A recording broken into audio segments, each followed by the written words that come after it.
releases include promising PSVR titles, a sequel to one of last generation's best new IPs, a very unique RPG, and more. Let's get right into this. Number 5, Sword Art Online Hollow Realization. The Sword Art Online games have gained quite a bit of traction in the States. Are they the best JRPGs on the market? Far from it. The games do suffer from some translation issues, and they aren't up to the technical standard you would expect in today's games. Keep in mind they are originally Vita titles. Still, for fans of Sword Art Online and Japanese games, it's probably gonna be pretty good. Sword Art Online Hollow Realization releases on November 8th for PS4.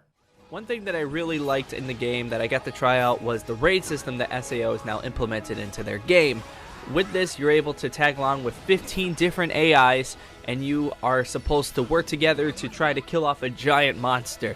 One thing I really liked is the amount of teamwork you need to do. You can't just go in and just sword up the monster and you'll die. You really need to work with your teammates, because if you don't, the whole team will die and you'll be stuck out in the wild facing a giant monster, and it will not be good. Another thing is, when this game comes out, there will be multiplayer where you get to tag along with 3 of your friends as well as 4 other AI to work with you to defeat giant monsters as well. This is going to prove to be very, very team-based, and you really need to work with your teammates in order to accomplish this, just like in single player, because the monsters are absolutely ginormous and you need to do stuns, healing, and everything to accomplish your goal. So in all, the journey back to Incred definitely had me on the edge of my seat, and I really did enjoy this game. I feel as though the community is going to think highly of this game as well once it gets fully released. So, on that note, I want to say thank you guys for joining me on this exciting adventure, and I will be seeing you. Number 4, Eagle Flight. PlayStation VR released last month, and it's been a bit dry since its launch, but that's changing this week, first with Eagle's Flight. The game takes place 50 years after humans vanished from Earth and nature has reclaimed the city of Paris. You obviously play as an eagle and soar through iconic landmarks, dive through streets, and engage in aerial dogfights to protect your territory. Eagle's Flight does seem like a tech demo-y game, but this is one that can really highlight the potential of VR, and it seems to be shaping up to be a good game in its own right with fantastic art direction. It releases on November 8th. Many predators and prey call Paris home.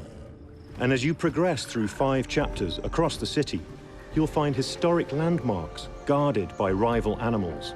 You must conquer them and secure your nest. Each chapter ends with a high-speed ring parkour challenge around these stunning landmarks. You will face falcons, crows, vultures, and bats, all with their own special attacks and tactics. Prove your skills and stand your ground.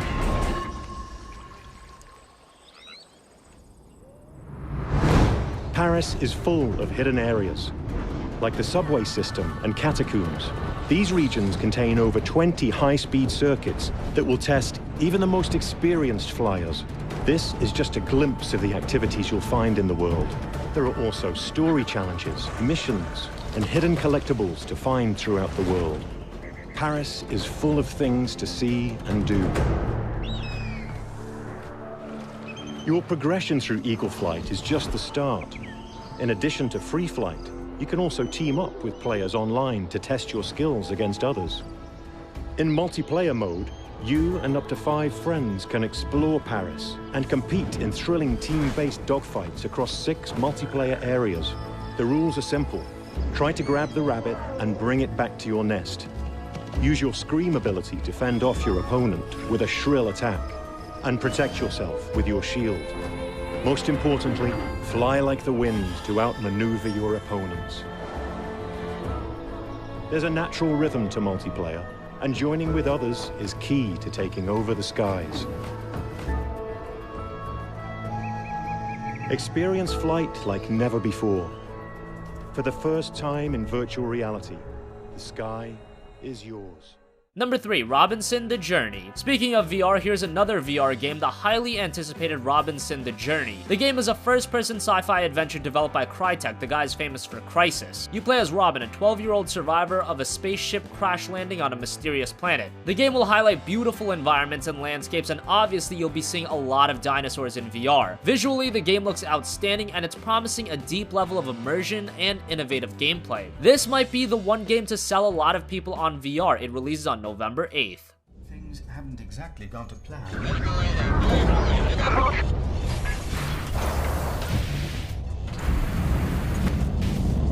The good news You're the first human to land on an extrasolar planet.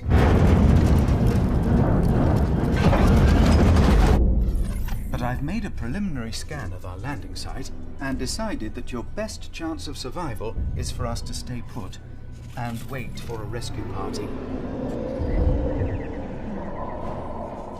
Robin? No, don't get up yet. You've had enough adventure already. What are you doing, Robin? Robin, don't touch that. Robin!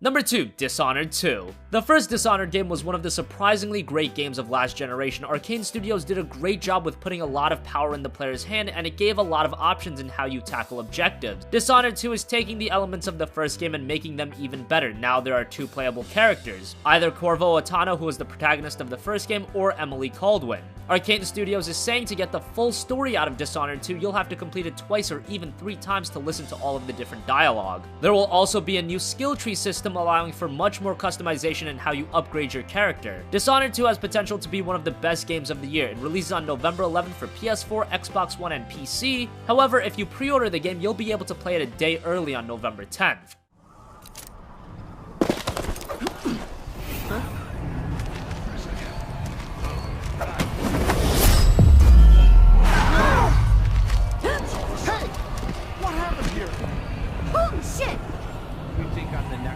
I'll prove you wrong.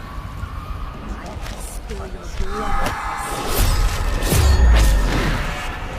murderer must still be around. Come on, show yourself. We're all waiting for you. What?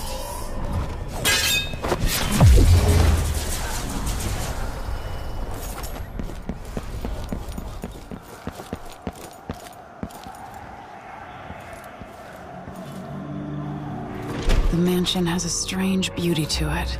But all such places must eventually come to ruin. Who would build something like this? And why? Someone's activated one of the mechanisms in my house. Jindosh. Welcome, visitor. My home is always open. It's one of my great curiosities, seeing how the common mind navigates these shifting rooms. I'm Karen Jindosh. But you must know that. I invite you to continue, stranger. Just come up the stairs. Meet with me face to face in the upper hall. That's it. You're almost there. Come into the gallery so I can see you.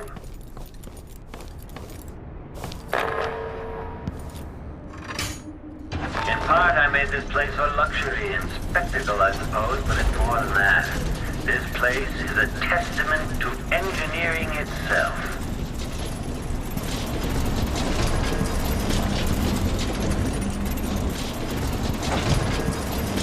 Before you stands an invention that will endure beyond my time. Finally, number 1, Tyranny. Tyranny is the latest game from Obsidian Entertainment, the guys most famously known for Fallout New Vegas, but more recently put out the exceptional Pillars of Eternity. Tyranny follows a similar style to PoE in that it's an RPG using an isometric UI. The world in Tyranny has been taken over by the Overlord, and you play as the Fatebinder, one of the Overlord's high-ranking soldiers. You're tasked to maintain order throughout the land, and when you start the game, you'll make several decisions in how the world was conquered and what your role in that was. Depending on these choices, the world and NPCs will react to you differently.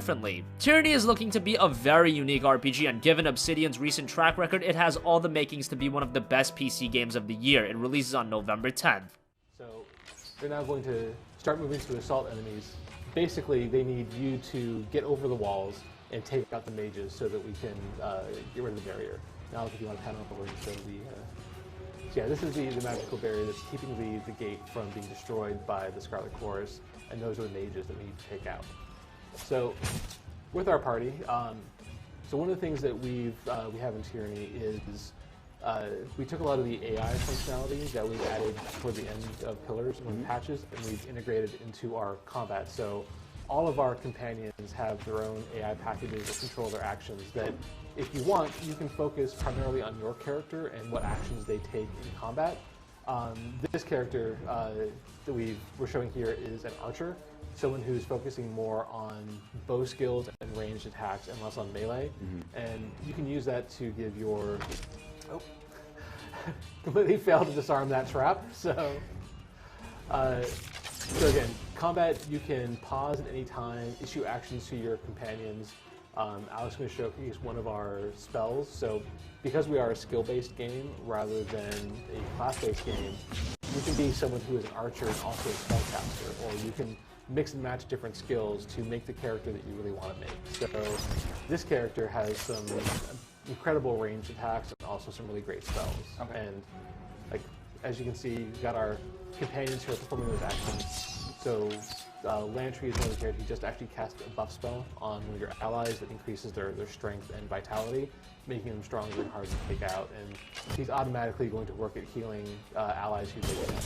So you can always pause the game and override his actions if you want to, but the AI does a pretty good job of keeping track of everything that's going on. Now, we're playing this on the easiest difficulty setting. It's we designed it for the E3 demo. So that wraps up this week's new game releases. What do you think? Which games are you picking up this week? Comment your thoughts down below. Thank you for watching.